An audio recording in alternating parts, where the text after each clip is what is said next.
Buenos días, le habla la apóstol y profeta Edna Silva de la Iglesia Cristiana Betesda. Un día más llegando a tus casas, un día más estando en el momento más hermoso que se puede estar como iglesia delante de la presencia del Señor. Yo quiero poner esta reunión de hoy día domingo delante de la presencia del Señor. El Señor me compuso en su corazón desde hace unos días hablar sobre un tema, sobre cosas que están pasando en el mundo, cuál debe ser nuestra actitud y nuestro comportamiento. Pero queremos poner este tema, vuelvo y digo, delante de la presencia del Señor, para que no seamos nosotros entendiéndolo en esta manera. Cierra allí tus ojos, vamos a orar. Amado Espíritu Santo, en esta hora pedimos, Espíritu de Dios, que tu presencia esté en cada uno de nosotros, que la protección divina y celestial esté en nosotros, en nuestros hogares, con nuestros hijos, en todo entorno y en todo momento, Señor. Que haya ángeles guardianes alrededor de nosotros, ángeles guerreros. Pido a ti, Espíritu Santo, mi hermoso, que estés aquí delante de mí, que estés dentro de mí y en medio de mí, para que yo pueda hablar a tu pueblo con sabiduría e inteligencia, y que ellos puedan recibir tu palabra como la espada de doble filo que penetre hasta partir el alma, penetre hasta donde ellos necesitan que la palabra penetre. Hoy pido delante de ti, delante de tu trono, Señor, venimos, Señor, porque tú nos formaste en el vientre de nuestra madre, nos creaste, Señor, pero con un propósito y un llamado. Pedimos que nos perdones de todo pecado y de toda maldad, y que seas tú glorificado en esta reunión, Señor. Que la gloria de lo que vaya a suceder en cada uno de nosotros sea para ti, Señor. Que desde tu trono tú envíes tu mano para allí, Señor, obrar en toda área de nuestras vidas, en todo aquello que tú sabes que cada uno está necesitando. Y Señor, que esta sierva tuya, Señor, sea cero de mí, 100% de ti, Señor. Que pueda hacer que tu pueblo entienda el lenguaje, el significado y la revelación de tu palabra de una forma poderosa, toda poderosa. Pido que Jesús sea atando las fuerzas ocultas de las tinieblas, con la autoridad que tú me diste en el cielo y en la tierra las atamos, Señor. Atamos todo espíritu, todo demonio, todo lo que es en ese entorno de ese hogar, de esa persona, está tratando de impedir que escuche tu palabra, que reciba y que sea confesando tu nombre, creyendo esta palabra del día de hoy. Hoy pongo delante de ti las obras que desconocemos de Satanás para que sean echadas fuera en el nombre de Cristo Jesús. Atamos todo principado, potestad, gobernador y huestes de maldad. Obra, Señor, en este momento. Pedimos que tu palabra descienda hasta lo más profundo de nuestro ser para convertirnos y cambiar nuestros caminos, Señor. En el nombre de Cristo Jesús, nuestro Señor y Salvador. Amén. Bueno, vamos a leer hoy, vamos a ir al libro de Segunda de Timoteo.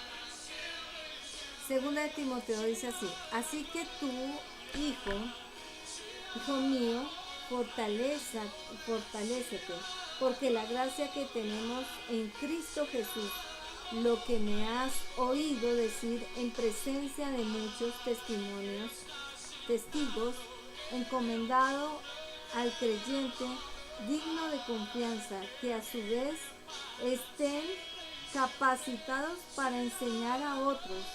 Comparte nuestro sufrimiento como buen soldado de Cristo Jesús. Ningún soldado que quiera agradar a su superior se enreda en cuestiones civiles.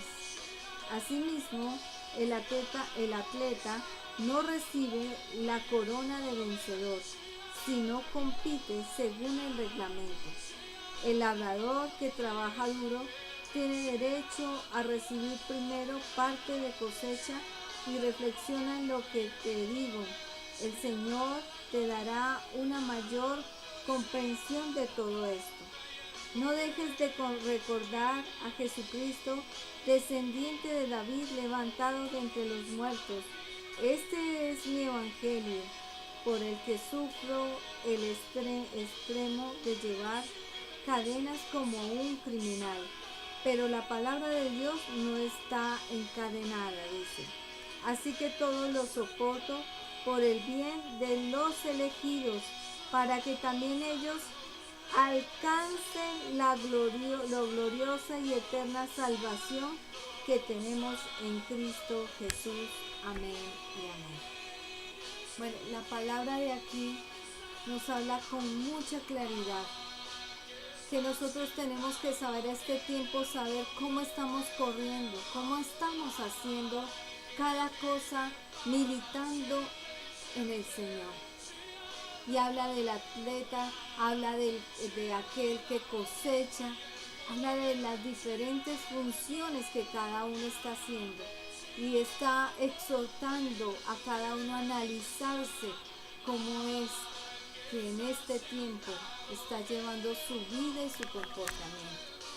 Es muy importante saber que el Señor continuamente nos exige cada día de nuestras vidas un comportamiento que Él se agrade, un comportamiento en donde la persona tenga un autoanálisis de todo lo que ha hecho durante el día.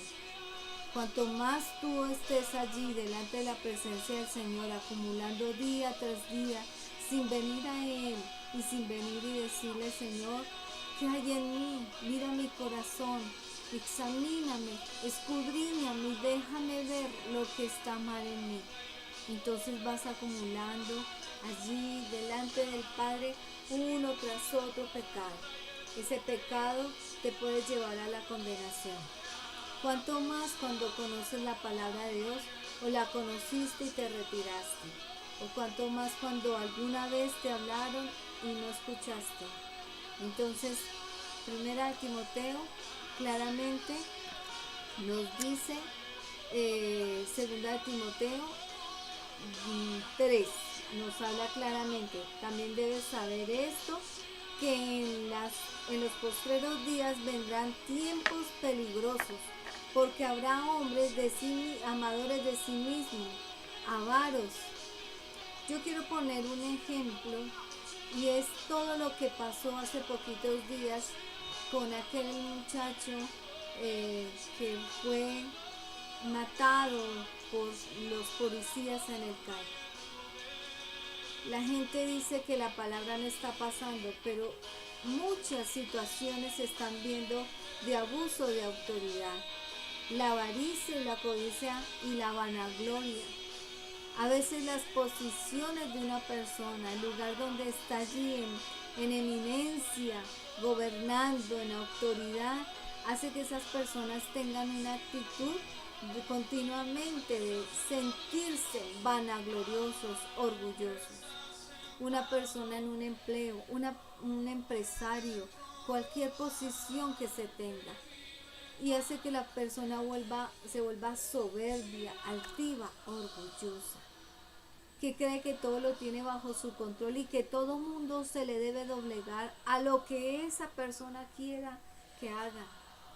Y es allí donde el Señor nos enseña que no, que estemos examinando nuestro corazón. Dice que en los postreros tiempos habrá hombres soberbios, blasfemos, desobedientes a los padres, e ingratos e impíos. Y es terrible porque la gente ve que la juventud, yo pude pasar por ese CAI y poder ver un panorama que para mi corazón fue muy duro. Un panorama en donde veía solo jóvenes, llenos de piercing, de tatuajes. Se les notaba que eran muchachos que siempre desde su casa han tomado esa posición de rebeldía, desobediencia. Y hoy en día cualquier muchacho, lo dice claramente la Biblia, que el joven debe aprovechar el tiempo pero en las cosas buenas. Pero hoy en día cualquier pretexto para hacer protesta, para demostrar su desagrado y su descontento, su actitud rebelde y desobediente. ¿Por qué esto? Porque muchas veces el mismo gobierno hizo que lo que los padres estaban haciendo en colocar a los hijos, y hablo de los cristianos, colocando a nuestros hijos en reglas, normas de la casa, ya no hay educación. Hoy en día los jóvenes quieren es tener una libertad, pero para conocer, para vivir como si el mundo se les fuera a acabar. Y es allí donde está el error, porque los jóvenes todo lo asocian a que es su vida, es su forma de actuar y que se las tienen que respetar. A veces pisoteando a un adulto, a veces transgrediendo aún la ley de Dios y la de la tierra.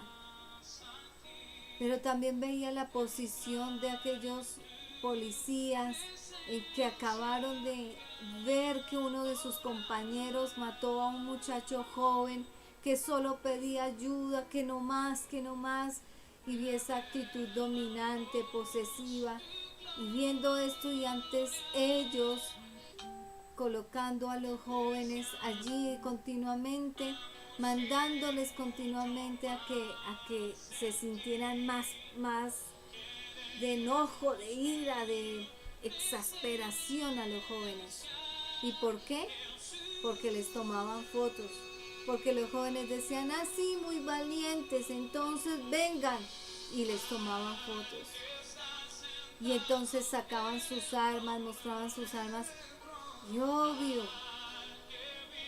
aquí vemos continuamente que la humanidad está desenfrenada, que decimos que el Señor no viene, pero el Señor sí viene.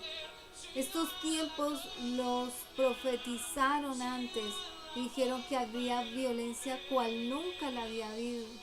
Hablaron de que los hijos, la disciplina de los hijos iban a ver hijos desobedientes, sin afecto natural. O pregúntate cuántos jóvenes hay hoy en día que andan en las calles y no les importa qué está pasando en sus casas, cómo se está viviendo la situación económica. No, ellos quieren vivir en lo suyo. Lo mío, lo que me interesa es mi situación, es mi circunstancia. Entonces dicen que ingratos e impíos. Hay una ingratitud tan grande. Yo puedo decir una cosa, este muchacho yo lo alcancé a distinguir. Fue en un tiempo en que yo estuve en Villaluz, pude predicar en Villaluz y alcancé a distinguir a este muchacho. No lo puedo decir que lo conozco, pero en lo poco que lo distinguí se mostró una persona que era una persona decente, que saludaba, que tenía una carrera. En la situación que lo conocí fue una situación en donde me permitió solo ver eso. En los pocos tiempos en donde estuve en ese barrio, podía ver que era un muchacho que lo saludaba no siempre, pero ¿quién conocerá el trasfondo de su vida sino Dios? Ahora hay dos panoramas hablando, una parte hablando de todo lo que era, supuestamente hacía malo, y de una parte hablando el hombre que era noble, padre de familia, con carrera, que tenía sus distracciones de vez en cuando y que era separado.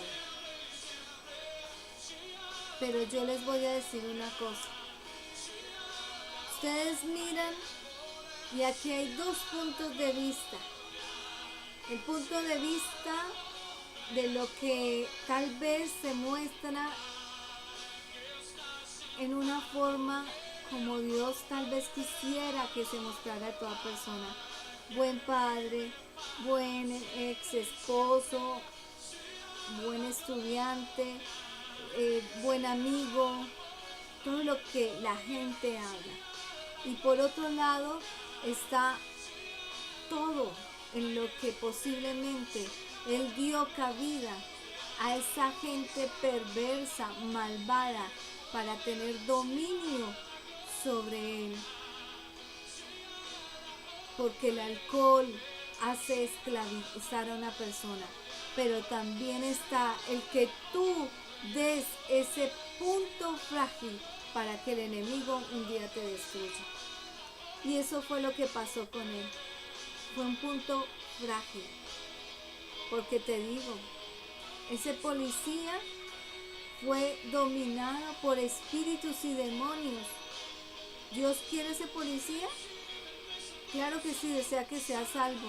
¿Pagará? Sí, Dios hará justicia y Él pagará las consecuencias de lo que hizo. Pero ¿quién dominó esos policías en ese instante? El enemigo, porque el enemigo viene a matar, robar y destruir.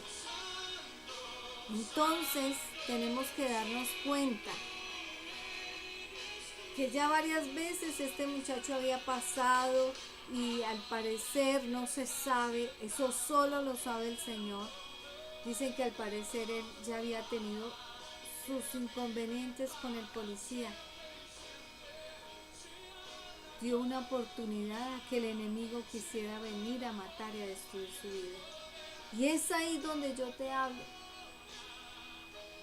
Cuando nosotros tenemos ese punto, como hablaba en esos días, de debilidad al pecado, le estás dando oportunidad al enemigo.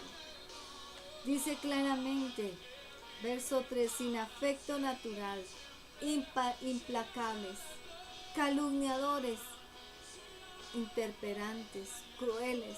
O dime si esa situación no ves todo esto. Aborrecedores de lo bueno. Yo podía ver pasando por ahí dos bandos totalmente diferentes. Gente civil defendiendo a los policías y gente civil en contra de los policías. Y es ahí donde yo te digo que llamarán a lo malo bueno. La gente, por no buscar de Dios y la palabra, ya no saben ni qué es bueno ni qué es malo. Porque ni aún Jesús siendo bueno, todos lo dejaron, sus discípulos. Siendo bueno lo dejaron tirado. Fue crucificado en un lugar donde era dispuesto para los malos, ladrones, homicidas, de todo, porque la cruz, esa cruz donde crucificaron al Señor, en el tiempo de Roma era destinada para los ladrones, para todo el que transgredía la ley. Pero bueno, ¿y Jesús por qué no? ¿Por qué? O sea, ¿por qué el Señor ahí? El panorama de este muchacho. Ver un panorama en donde muchos dicen no se merecía, claro que no. Nadie es merecedor de un trato así, ni de una muerte así, ni tener la oportunidad de defenderse. Porque aún el Señor cayó y dice que cayó para que en nosotros al presente tuviéramos defensa y supiéramos qué decir, porque Él nos guiaría. Y en este muchacho solamente decía, no más, por favor. Mas yo te digo una cosa, pobre la justicia que va a caer sobre estas personas, porque en esa voz solo se escucha humildad y nobleza. Pecado, obvio. Dios no desea una persona alcoholizada, pero Dios conoce que fue una actitud a mansalva ante una persona que estaba en ese instante débil por estar borracho, que no se puede defender, vulnerable en ese instante. La misma vulnerabilidad que tuvo nuestro Señor Jesucristo en la cruz. Dice, serán, verso 4, traidores, impetuosos, infatuados, amadores de los deleites, más que de Dios, que tendrán apariencia de piedad, pero negarán la eficacia de ella. y al estar exhibida. Imagínense, ¿no es esto ese caso? Estoy leyéndoles. Que tendrán apariencia de piedad, pero negarán la eficacia de ellas. La policía estaba para ayudar a la comunidad, está para todo. Lo dijo el mismo director de la policía. Estamos es para ayudar a la comunidad.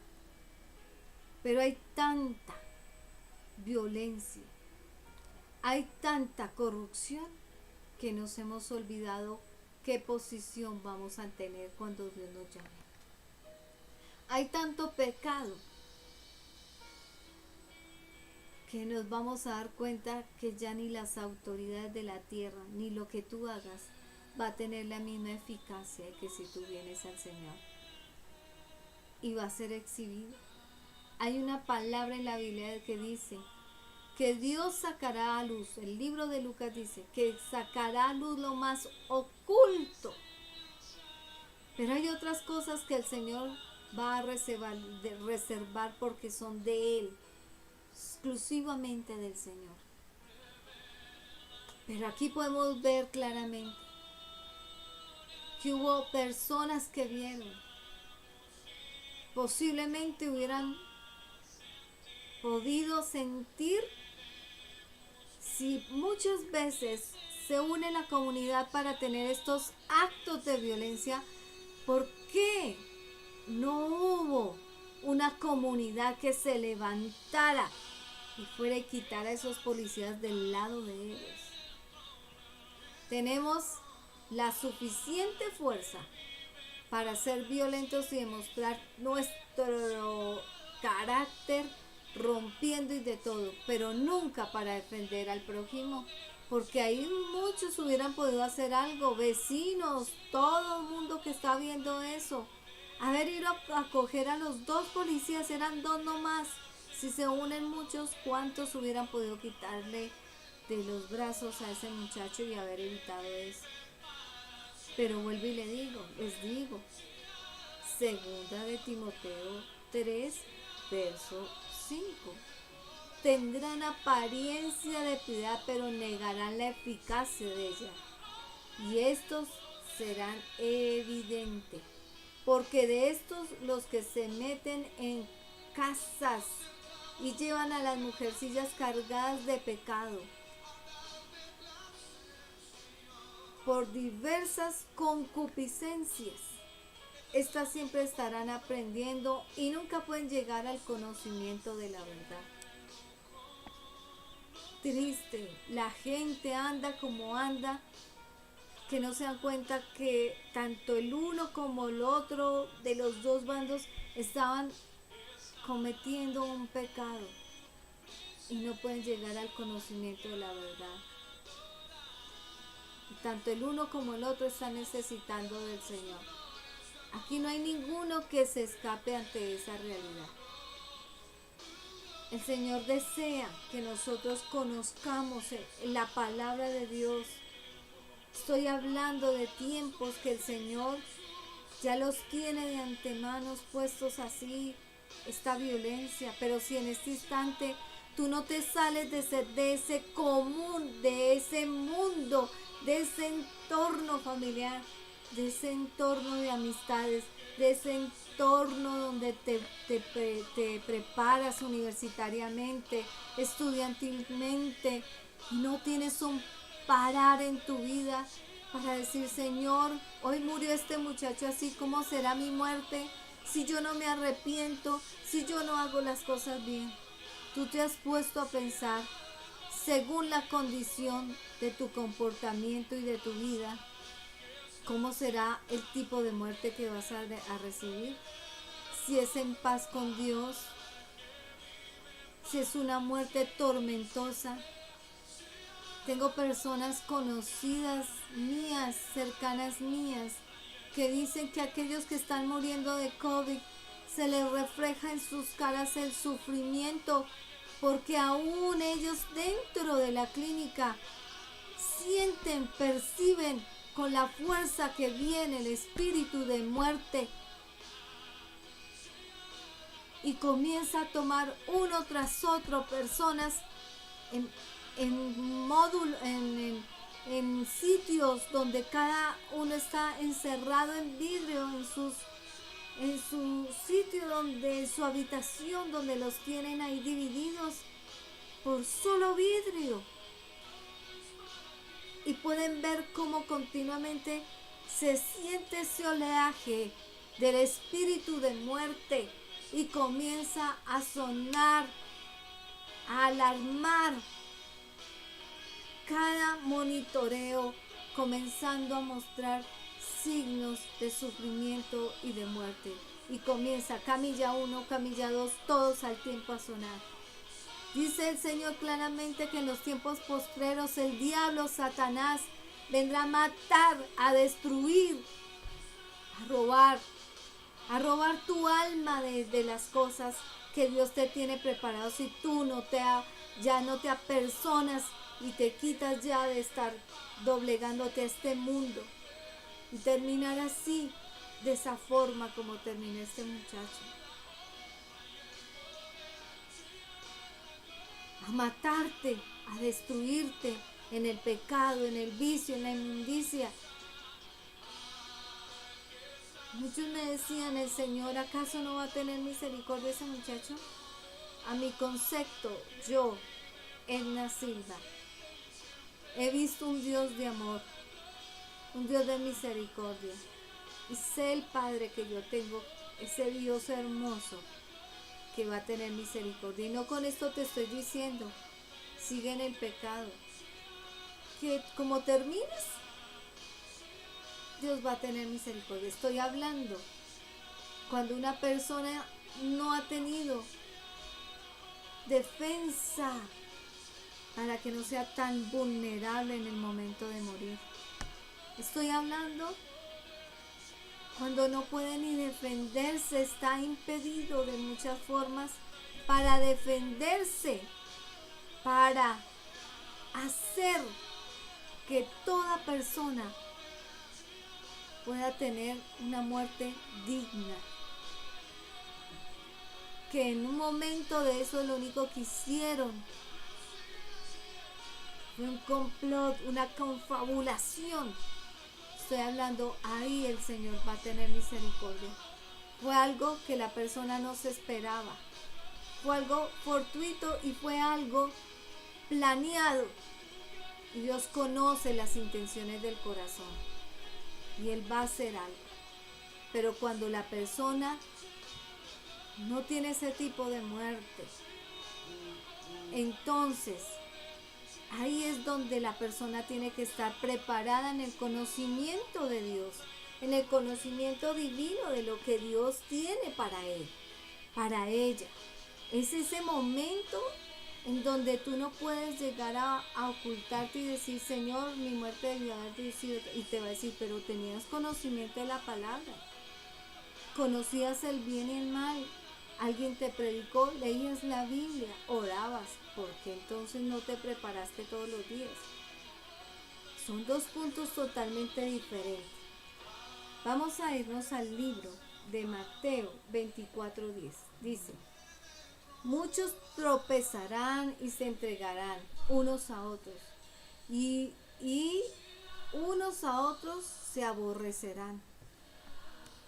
Y si no, dime, te leí el versículo de 2 de Timoteo donde dice que los hijos no obedecerán a los padres.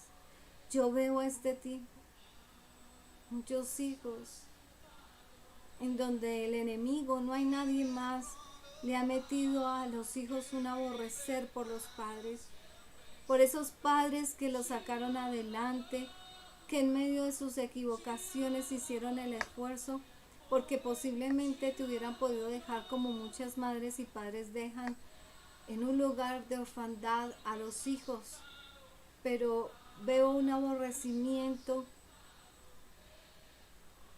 nomás la forma como a muchas personas escuché sin conocer claramente la vida de ese muchacho, cómo hablaban e inventaban cosas.